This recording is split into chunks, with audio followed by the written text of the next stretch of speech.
बिस्मिल्लाहिर्रहमानिर्रहीम। अल्लाह के नबी हज़रत यूसुफ़ अलैहिस्सलाम को ऐसी बेमिसाल ख़ूबसूरती और हुस्न अता किया गया था कि तारीख़ इंसानी में आज तक आपके हुस्न की मिसाल दी जाती है। शायर अपनी शायरी और किस्सा गो अपनी कहानी में हज़रत यूसुफ़ अलैहिस्सलाम की खूबसूरती का ज़िक्र कसरत से करते आए हैं। हुस्न और खूबरूई का कोई पहलू ऐसा ना था जो आप में नहीं था।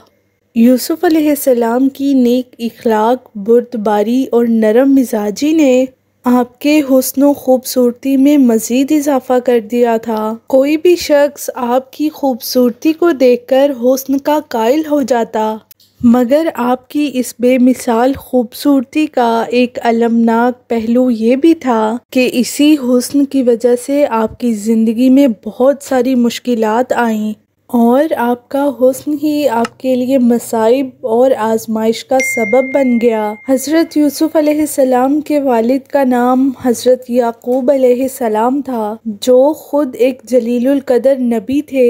हज़रत याकूब अलैहिस्सलाम के 12 बेटे थे, लेकिन यूसुफ़ अलैहिस्सलाम की खूबसूरती और मासूमियत की वजह से आपको उनसे ज़्यादा मोहब्बत थी और आप हज़रत यूसुफ़ अलैहिस्सलाम को अपने दूसरों बेटों पर फ़ौक़ियत देते थे। लिहाजा हसद में आकर एक दिन हज़रत यूसुफ़ अलैहिस्सलाम के भाइयों ने दूर सहरा में उन्हें एक कुएं में फेंक दिया और घर आकर हज़रत याकूब अलैहिस्सलाम से झूठ बोला कि एक भेड़िया यूसुफ को चीर फाड़ कर खा गया है। ये सुनकर आप हज़रत यूसुफ अलैहिस्सलाम की कमीज़ लेकर रोते रोते अपने हुजरे में चले गए। आप काफ़ी अरसा यूं ही रोते रहे और अपने बेटों से नाराज़ रहे। इधर एक काफ़िला जब उस कुएं के पास से गुजरा तो उन्होंने यूसुफ अलैहिस्सलाम को वहां से बाहर निकाला। उन्होंने देखा कि ये निहायत ही हसीनो जमील बच्चा है, लिहाजा आपको मिस्र के बाजार में ले गए ताकि आपको बतौरे गुलाम बेचकर कुछ रकम हासिल कर ली जाए। अजीज़े मिस्र ने जब यूसुफ अलैहिस्सलाम को देखा तो वो बहुत मुतासिर हुआ और अच्छी कीमत देकर उन्हें खरीद लिया और उन्हें अपने महल ले आया। उसने अपनी बीवी से कहा कि इस गुलाम की अच्छी तरह परवरिश करो। रिवायतों में आता है कि अजीज़े मिस्र का असल नाम अतफीर इब्ने रोहीब था और वो मिस्र का वज़ीर मुमलिकत था और उसकी बीवी का नाम ज़ुलेखा था। हज़रत यूसुफ अलैहिस्सलाम अजीज़े मिस्र के महल में ज़ुलेखा की निगरानी में पले बढ़े। जब आप पर आलमे शबाब आया तो खूबसूरती और हुस्न में मज़ीद इजाफ़ा हो गया। आलम यह था कि जो कोई भी आपके पुरनूर चेहरे की तरफ देखता तो उन पर से नज़र हटाना मुश्किल हो जाता। एक हदीस में रसूल अल्लाह सल्लल्लाहु अलैहि वसल्लम ने फरमाया कि जब दुनिया बनी तो हुस्न के 3 हिस्से किए गए, जिनमें से एक हिस्सा हज़रत यूसुफ अलैहिस्सलाम को दिया गया और एक हिस्सा उनकी वालिदा को दिया गया और एक हिस्सा पूरी दुनिया में तकसीम किया गया। अजीज़े मिस्र की बीवी ज़ुलेखा आपकी खूबसूरती और हुस्न के साथ दयानत, शराफत, पाकीज़गी और सच्चाई से भी बहुत मुतासिर थी, लेकिन अभी अल्लाह को हज़रत यूसुफ अलैहिस्सलाम को और इम्तहानात में गुजारना था। वक्त के साथ अजीज़े मिस्र की बीवी ज़ुलेखा यूसुफ अलैहिस्सलाम के हुस्न से मरऊब होकर आपके इश्क में मुब्तला हो गई। एक दिन ज़ुलेखा ने हज़रत यूसुफ अलैहिस्सलाम को अपने ख्वाबगाह में बुलाया और दरवाज़े बंद करके अपनी हराम ख्वाहिश को जाहिर किया। हज़रत यूसुफ अलैहिस्सलाम ने अल्लाह का नाम लिया और खौफ खाते हुए दरवाज़े की जानिब भागे। ज़ुलेखा उन्हें पकड़ने के लिए उनके पीछे दौड़ी। आपकी कमीज़ का पिछला दामन उसके हाथ में आ गया, जिसे उसने अपनी तरफ खींचा तो वो फट गया। हज़रत यूसुफ अलैहिस्सलाम जब बाहर निकले तो सामने अजीज़े मिस्र खड़ा था और पीछे से ज़ुलेखा भी बाहर आ गई।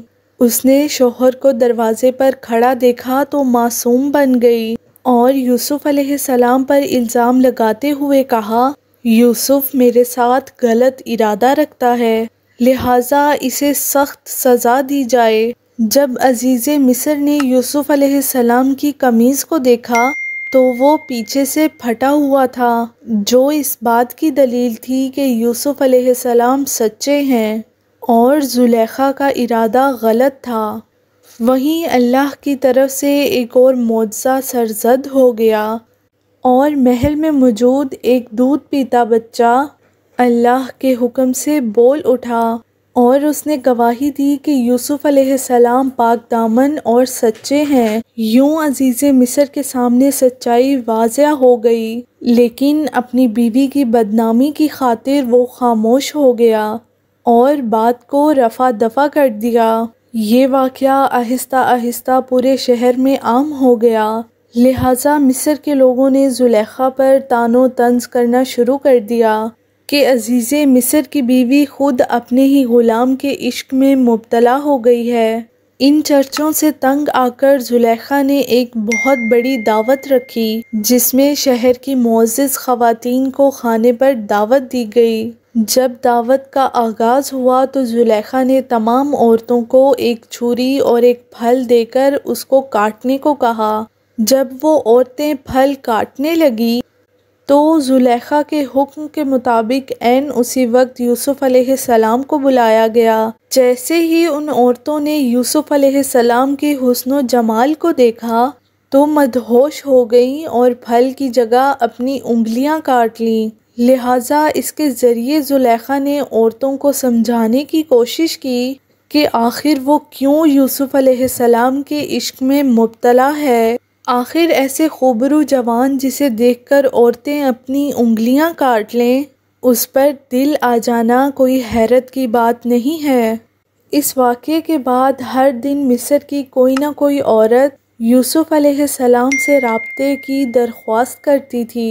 लिहाजा आप अलैहिस्सलाम ने अल्लाह से दुआ की कि उनसे निजात मिल जाए। आखिरकार ज़ुलेखा के लाख इसरार करने पर भी यूसुफ़ अलैहिस्सलाम उसकी तरफ माइल ना हुए और उसकी ख्वाहिश को रद्द करते रहे।